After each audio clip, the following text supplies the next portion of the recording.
해병 특검 등 윤석열 조사 이걸로 이거 좀 마침표 찍으려는 거 아니겠습니까? 그렇죠. 8일 소환하겠다. 내일 소환하겠다라고 했잖아요. 윤석열 쪽은 15일로 조율을 희망하고 있다. 그래요. 지금 이제 주말 얘기가 좀 나오고 있는 것 같은데 조율을 한다. 이건 윤석열 쪽에서 나오겠다는 얘기입니까? 어떻습니까? 일단 아예 안 나오겠다고 하면 또 검은 까마귀가 와버리니까. 이제 구치소장도 바뀌고 특권 특혜가 없으니. 예, 이제 그렇다고 바로 나가자고 하니 좀 그거는 또 안 될 것 같고 시간을 왜냐면 특검은 항상 그 행동 시간이 있으니까 활동 시간이 정해져 있기 때문에 시간을 끈다는 전제는 항상 깔고 시작하는 거라 저기에서는 그래서 일주일의 시간이라도 벌어보자. 왜냐면 또 2, 3주로 하면 또 티가 나갖고 또 강제 집행이 올 수도 있으니까. 그렇죠. 네, 그래서 그 적절한 조율로 자기는 15일을 주장하지 않았을까 생각을 합니다. 네, 15일. 네. 가봐야 되는 거네요. 나올지 안 나올지 이것도. 근데 안 나오면 바로 또 구인을 할 거라. 그때는 또 이번에도 보시지 않았습니까? 네. 그 강제 구인 얘기가 나오자마자 바로 나오는 걸 보면 아마 나올 겁니다. 나올 거다.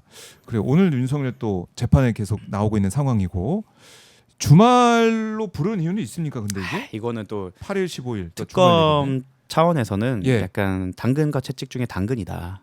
왜냐면 검은 까마귀가 채찍이라고 하면 왜냐면 예전에 구치소장은 말도 안 되는 특혜를 줬어요. 주말에도 변호인 접견을 해주는 거. 그거 자체가 엄청난 특혜고 저는 한 번도 이거는 듣도 보도 못한 일이었거든요. 그래요?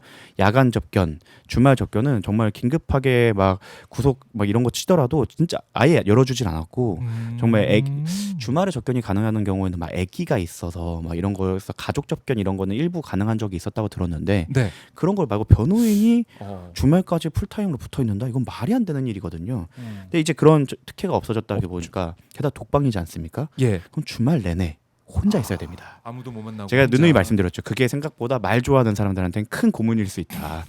그럼 특검 입장에서는 약간의 그 당근을 준 거죠. 토요일날 나와라. 나와서 말할 기회도 있고 컵라면도 먹을 수 있다. 라는 그 약간의 당근을 제시한 게 아닐까 생각합니다. 그리고 주중으로 하게 되면 뭐 재판 준비네 뭐네 이런 수많은 변명을 들면서 뭐 연기할 명분이라도 생기는데 사실 토요일은 그런 게 없지 않습니까? 그렇네요. 여기 집중할 수 있게 여러모로 이제 그 특검이 생각을 해서 당근과 채찍을 사용한 게 아닐까 생각합니다. 그래 말할 기회가 없다 그러면은 성경책을 읽고 있나? 뭐 하고 있는 거지? 생각보다 굉장히 고통스러워할 겁니다. 그래서 저도 제가 매번 예측한 것처럼 이제부터 재판 자주 나올 것 같은 게 이게 처음에는 막 화도 나고 그리고 변호인들이 주말까지도 와주고 그리고 유력 정치인들도 와갖고 막 잘 계시냐 막 이런 거 하니까 생각보다 의외로 바쁘게 지내요. 그렇게 되면. 근데 이게 그런 게 없어지고 바쁜 구치소 생활. 예, 바쁜 구치소 생활입니다. 생각보다 자기 방에는 진짜 자는 시간 외에는 거의 없었을 거거든요. 이것도 할만하네 뭐 이렇게. 근데 건강식에 사람은 만나고 계속 이제 소셜라이징도 하고 근데 이게 소셜라이징이라는 게 과도했다가 또 그게 부족해지는 시점이 그 텀이 좀 있거든요. 이제 슬슬 고플 겁니다. 그래서 이제 아마 제가 생각했을 때는 이제 재판은 거의 꾸준히 참석할 것 같고 사실 건강상 이유로 얘기하는데 변접실이 생각보다 막 엄청 막 호화롭지 않아요. 딱 요 정도 책상에 요 정도 여기에 아크릴판으로 가려진 걸 거기에 아침 9시부터 오후 5시까지 앉아 있는 체력이면 사실 재판을 못 받을 이유는 전혀 없거든요. 그런 걸 생각을 하면 또 재판에 가서 보시면 윤석열 씨 본인이 변호인단을 좀 답답해합니다. 본인이 막 잠깐 기다려봐 하면서 나서서 막 그러니까요. 이번에도 그러더라고요. 그렇게 나서기 좋아하는 사람이고 남을 못 믿는 사람이 과연 그걸 다 변호인단에게 맡길 수 있을까라는 점을 생각하면 바깥 공기도 마실 겸 못 믿어온 변호인단을 대신해서 자기가 좀 나서서 할 겸 그리고 부족한 사회 활동을 채울 겸 해서 무조건 출석을 할 거다 저는 생각을 합니다. 또 지금 단풍이 또 예쁘게 들고 있어요. 저희가 이게 지금 경복궁 라이브인가요? 라이브에 지금 차가 지나가고 있어요. 보시죠. 조그만 차 사람들 라이브 현장 지금 모습을 보여드리고 있는데 단풍이 예쁘게 들었거든요. 서울도 과천에서 오고 거기가 의왕이죠. 의왕에서 오고 가는 버스에서 이런 것도 구경도 하고 바깥 공기도 쐬고 단풍도 보고 그럴 수 있겠네요. 굉장히 이게 나트륨이 땡긴다고 하더라고요. 나트륨 땡기고 하니까 컵라면도 좀 먹어보고 그래요. 저염식이라고 지난번에 말씀드렸으니까 그걸 좀 보충할 수 있는 시간이다 이렇게 볼 수 있겠고 요즘 변호사들한테는 정말로 제가 놀림삼아 얘기했던 NPC설이 거의 유력설로 떠올랐거든요. NPC설? 그 게임을 하면 거기 항상 있는 그 이제 상점 주인 같은 캐릭터들을 NPC라고 해요.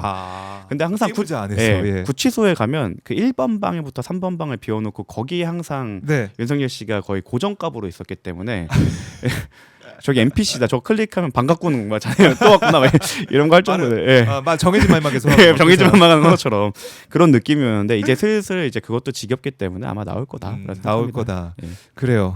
재판에 나와서 이제 어떤 얘기 하느냐 이것도 이제 윤석열의 입을 이제 주목을 하게 되는데 왜 그러냐면 이번에 곽종근 전 예. 사령관 왔을 때 얘기했던 그 부분 이게 좀 충격적이었거든요. 충격적이고 재미있는 부분도 있고 안쓰럽기도 하고 여러 가지 감정이 좀 복합적으로 볼 수가 있었는데 아니 자기가 막 재미있게 막 얘기를 술 먹는 얘기를 막 이게 입맛 다셔가면서 얘기를 네. 하잖아요. 계란말이 뭐 김치 얘기하면서 이거 좀 생소한 느낌이었어요. 저는 근데 보면서. 그게 사실은 기술 중 하나긴 해요. 근데 좀 기술이에요? 저가 좀 기술 들어간 겁니까? 저수의 기술인데 계란말이 기술? 그거는 정확히 뭐냐면 공감할 수 소맥 기술. 있거나 그 대답할 수 있는 답을 먼저 많이 하게 한 다음에 그 다음에 내가 원하는 대답을 끌어내기 위해 어제 점심 드셨죠? 그러니까 처음부터 핵심으로 들어가면 이 사람이 방어적으로 아니요 이렇게 할 수 있기 때문에 긍정할 수 있는 그 얘기를 끌어내기 점심을 위해서. 드시고 오셨죠? 그때 저희랑 같이 마셨잖아요. 네. 이렇게 하면서 하는 건데 지나치게 디테일했다. 한남동에서 맛집에서 김치를 갖고 오지 않았냐. 한남동 고깃집에서 그때는 김치를. 좀 진심 어린 거기가 국산 100% 김치라고 하더라고요. 그렇죠. 이게 간판에 중요하죠. 예. 예.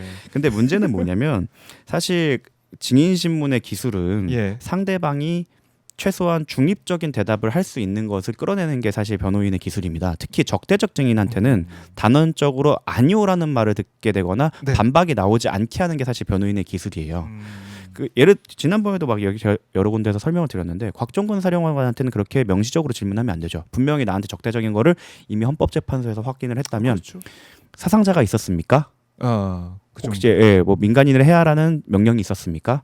이 정도만 물은 다음에 아니요 듣고 바로 끝냈어야 돼요. 그런 다음에 내가 아전인수격 해석을 하는 게 변호인의 기술이죠. 우린 이렇게 해석했어. 이거 맞아. 맞아요. 주장을 하면서. 봐봐, 우린 질서유지 맞았잖아. 근데 네. 여기서 제가 줄시어주라고 하지 않았습니까? 이렇게 해버리는 순간 아니요 그런 명령 들은 적 없는데요라고 하는 순간 사실 재판장님도 그걸 보고 있으니까 그러니까 이게 참 저수에 왜냐면 이게 왜 이런 식으로 또 윤석열 씨가 저렇게 그 증인신문을 했냐면 저희 변호인단은 항상 변호사는 증인신문을 할 때 저희가 오히려 불리한 위치에서 항상 증인신문을 하게 됩니다. 그렇기 때문에 저 사람의 말을 이끌어내기 위한 수많은 낚시 아니면 빌드업 뭐 이런 거를 많이 생각을 하는데 검사는 안 그렇대요. 검사가 수사를 검사가 수사를 할 때는 정보 비대칭 속에서 합니다. 이미 나는 수사를 이만큼 해놓고 아니면 나는 이미 수사를 할 수 있다. 나는 사실 우월적 지위에서 신문을 하게 되는 거거든요. 신문을 하고 어디로 끌고 갈지. 어디로 끌고 갈지나 너는 내가 뭘 갖고 있는지 모르니까 자 대답해봐 해서 보통 검사가 신문하는 방식은 예 아니오가 나오는 대답으로 하게 돼요. 근데 변호인이 신문을 할 때는 이 사람이 말을 길게 해서 거기서 약간 논리적 오류나 객관적 증거가 배치되는 걸 찾아내거나 아니면 아까 말씀드린 대로 그 뉴트럴한 중립적인 질문을 하게 한다면 내가 유리하게 해석을 해버리거나 이런 것들이 변호인의 신문인데 윤석열 씨의 신문을 잘 보면 검사의 신문에 가까워요. 내가 했잖아요. 그럼 이 사람의 대답은 예 아니오에 가깝게 나오는데 근데 지금 이제는 우월적 지위에도 있지 않고요. 그리고 정보 비대칭이 있지도 않습니다. 그러니까 증인은 반발하고 그렇지 않습니다라고 대답을 해서 결과적으로 망하게 되는 거죠. 이번에 그 망한 모습을 봤다. 저는 이게 이제 신문을 하고 어떤 답변을 끌어내려고 얘기한 게 아니라 그 술자리 추억을 한번 되새기면서 그때 정말 맛있었는데. 나트륨 소맥 내가 이렇게 많이 말았었는데. 그때 먹었던 계란말이 내가 이 셰프로서 했던 그 모습 김치 내가 이게 가져와서 했는데 그런 걸 좀 자랑하면서 추억을 회상하면서 입맛도 좀 다시고 그런 거 아닌가? 그런 부분도 있겠지만 결국에는 친민과 라뽀를 형성한 다음에 유리한 증언을 이끌어내는 예전에 검사 시절의 스킬이죠. 근데 이게 이게 검사 신문은 자기 검사실에서 이루어지지 않습니까? 검사실에서 이제 자기 편인 수사관들, 실무관들 아니면 이렇게 약간 위압적인 태도를 가지면서 진행이 되는 거고. 사실 재판에서 공판은 약간 쇼잉이에요. 재판장님이 보고 계시고 거기 앞에서 심증을 형성하기 위해서는 그 과정이 필요한 건데 그 구분이 안 돼 있다. 아마 그리고 그 변호인단이 그걸 제지하지 못하는 건 아마 가불관계가 너무 명확하거나 그 팀의 에이스가 윤석열이기 때문일 수도 있다. 그러니까 상식에 벗어난 그런 변호의 스킬을 보여주고 있으면 그 팀에서도 제지라는 거 해야 되네. 그게 뭐 사실 안 저희 된다. 수습 변호사님이 저렇게 했으면 되게 많이 혼냈을 것 같거든요. 질문지를 저렇게 적어왔다라고 하면 제가 혼냈을 건 게 이건 예아니오 대답이고 이렇게 하면 증인이 중립적이거나 우리한테 네. 유리한 대답을 할 수 없는 게 만드는 질문이다. 질문지를 너무 1차원적으로 구성하지 말고 네. 좀 2차원, 3차원적으로 만들어 와라라고 피드백을 줬을 질문 내용이었죠. 아, 그렇네요. 자, 변호인의 시각에서 봤을 때는 좀 말도 안 되는 일이고